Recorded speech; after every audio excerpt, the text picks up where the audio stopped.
Welcome back to Battleship. These numbers and codes mean nothing. Stop trying to act like you're this deep It's top philosophical secret, game. Jova. Top super secret.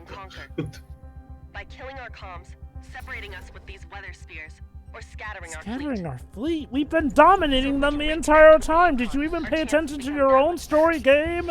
We have to recover the USS Yukon and one of the turrets that are on the coast. Well, Jova, here's the thing. I think this game was written under the assumption that those battleship sections would be a challenge. Also, these cutscenes that were presented to the mission are for some reason so low res, and I don't understand why. Reason the Wii version. No. So, Tio, isn't it great though? They're showing us the behind-the-scenes stuff, showing the skeletal models of the mountains and everything. Wasn't that? It's called nice the wireframe, Jova. Again, Dwibs, the Wii version is better. Tom Cruise, what are you doing here? Is he trying to climb his own ego again? Oh no! Is that what Mission Impossible 8's gonna be? They're gonna use that film as a throwback to all the famous bits from the movies. Like Mission Impossible 1 would be the absent the infiltration scene. 2 would be the rock climbing. 3 would be him getting blasted sideways into a car from behind. 4 would be the Burj Khalifa climb. 5 would be him hanging off the plane, and 6 would be chasing through Paris. Would you be surprised if they eventually do something like that? Yeah, well that's the thing, Jova. I don't know what would be more ridiculous. Him climbing his own ego or the sideways blast. Actually, I wonder, how big would his ego be at this point? Like, enough to reach to space? Well, Jova, again, Scientologists and all, I can't imagine, but it's pretty big. So, what are we doing in this part that's different from the others? This ramped the turret, and, more jamming and exploding shit up.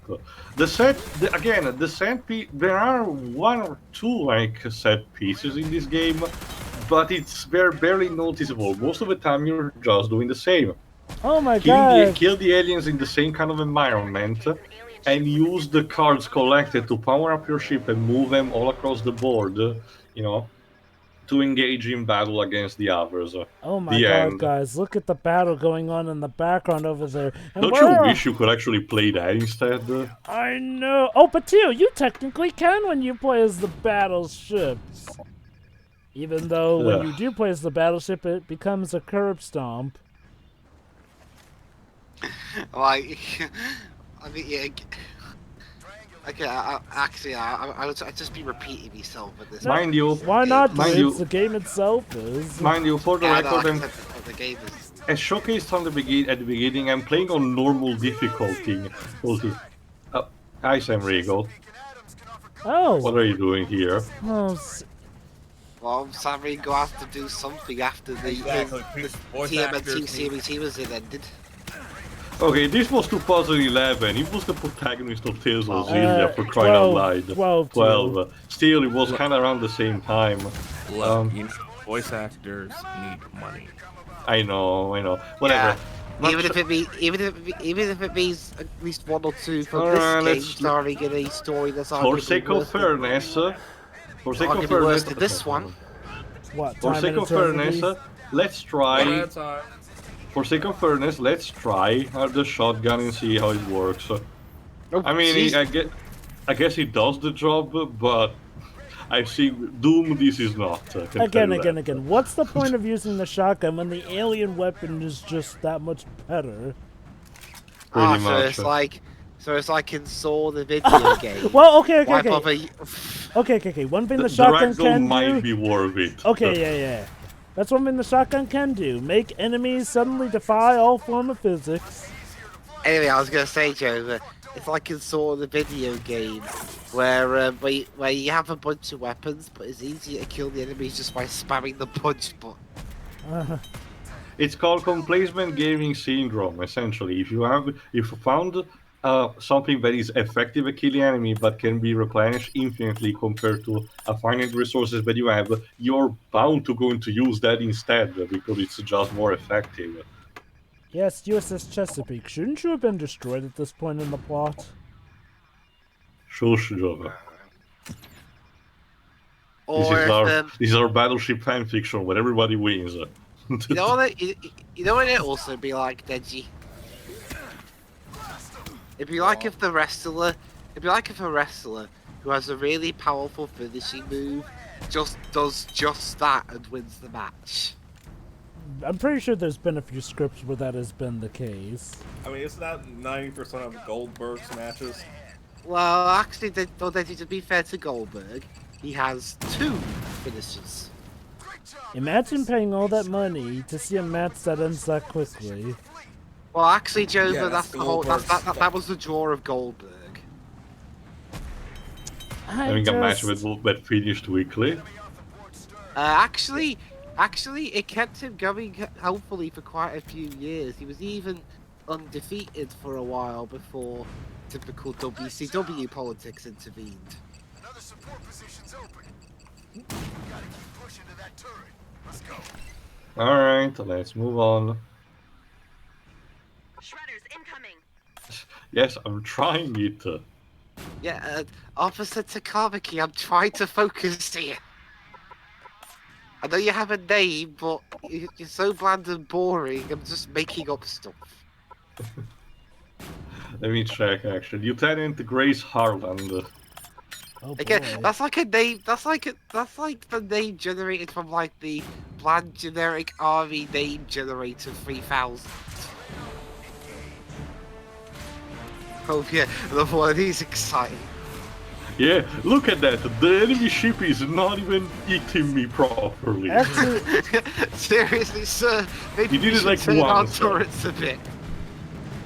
like that's the thing. You can't even maneuver the ship, yet the AI, so much as on normal, and from what I recall, even hard mode, will miss you a lot. The only thing that changes is the amount of damage dealt and taken, so yeah, pretty much. So, okay. So, let's imagine this to you. Which do you prefer? The on-foot gameplay or the battleship gameplay? If it wasn't for the automated stuff that you can do, I would say the battleship stuff because there is some genuinely hint of a tactical component, moving your ship around, positions that we're using the cards to power yourself up, but it's bare bone to say the least. Also, oh no, guys, ship has sunk as per the notification. The enemy one I like specifically. it. Remember, your actual ships are on the top left corner with their own health bars. Yeah, that's the thing. The AI ships are more likely to sink than yours, and okay, to be fair... Oh, look at that. It's one of those big guys, the one with the... Let's see, remember, they were hard to take down. Let's see how much does he need to. And... 4 shotgun shells. Good to know. Okay, look, I get it. You know, for a game, you have to make stuff more fair for the player. But Jesus, there could have been so many ways. Like, maybe make it so that he has, like, a battery pack on his back that makes it so that you have to take that out to take him out. Or make it so that... Okay. Or you can, well, just shoot the battery pack. Okay, I don't remember, because it's been a while since I recorded this, I don't remember if your character actually has a CQC type of move, an actual melee attack. I don't actually... It might actually have... But you might as well not having it because the gunplay is just that bad, even for your even for the forged pistol that you start with. Ow! And also being an FPS, well, okay, this is being obvious from the start, but being an FPS of this era, your health bar is non-existent, represented by the lines going darker at the corners, and of course you have regenerating health. Disable the shield's power source so that Sully can take the turret offline. Reagan, out. Copy. Come on, any time now, thank you. Chesapeake engaged in ship-to-ship combat. What is that? Well, What I don't is... know. Oh my god, what is that? Wait, Hold on, I gotta say I this. see. Soldier, what is that? I don't know, sir. It's the same thing we've been seeing all over. Again, for as much as the script is kind of bland, I will commend the fact that the voice actors are actually trying with what they have. A paycheck is a paycheck, and sometimes you only get that paycheck if you give it your all. It's just the script that in a lot of time is just insipid, and sometimes it's very bad. Yeah, Like I at mean- the beginning, I mean, like the guy before giving you the control board is like, "If you fail on me, sweet, I'll have your ass." You know, on the you know, to be honest though, in terms of script quality, I've seen a couple of these actors have worse scripts yet give better. Well, Debs, as long as there's an FT check involved, I'll believe whatever you say. Also, I can tell you this. Like a few years after this game, Erica, can you play a complete bitch who does nothing except creepily look at other little spirits? I wish looking was all she did. Yeah. But anyway, you were Anyway, saying- I no. was gonna say this. Yeah, So far, this game looks a lot more entertaining and interesting than Haze. It is. Yes. Yeah, Not just I that, guess. it also looks better. The performance is wonky, but the textures are better refined.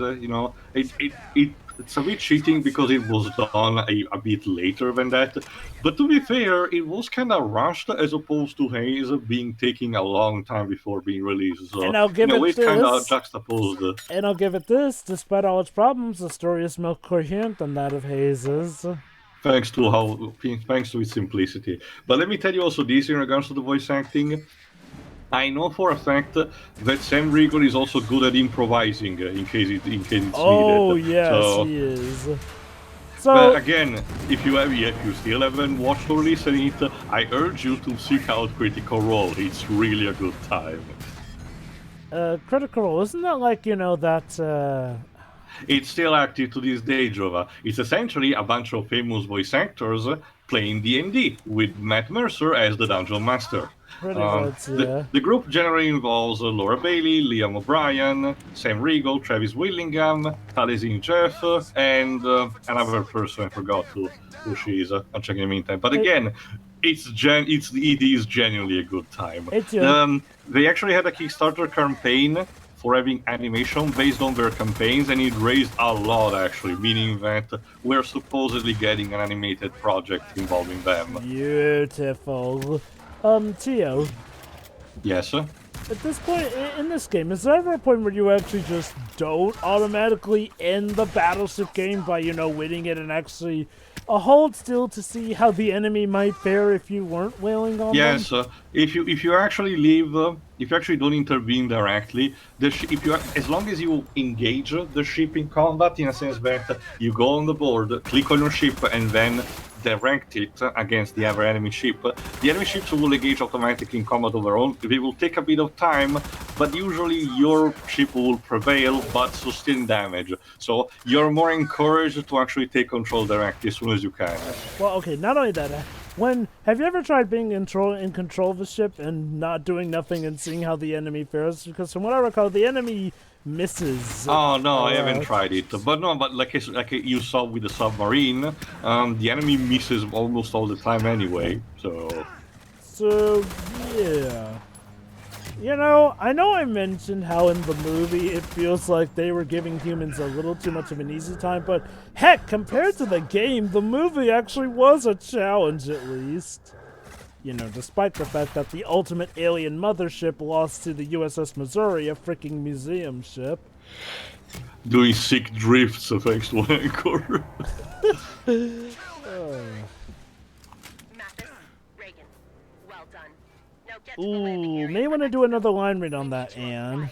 USS Missouri is in trouble. Yes, see, again. She was busy, Jova, come on. Again. Actually, I can say that for a lot of the voice acts. But yeah, again, I know. It's a game based on a terrible movie, but come on, at least put some effort into it. There we go. With the turret destroyed, we also recovered the contact with another ship, the Yukon, which we'll play later. Yukon has her in the crosshairs.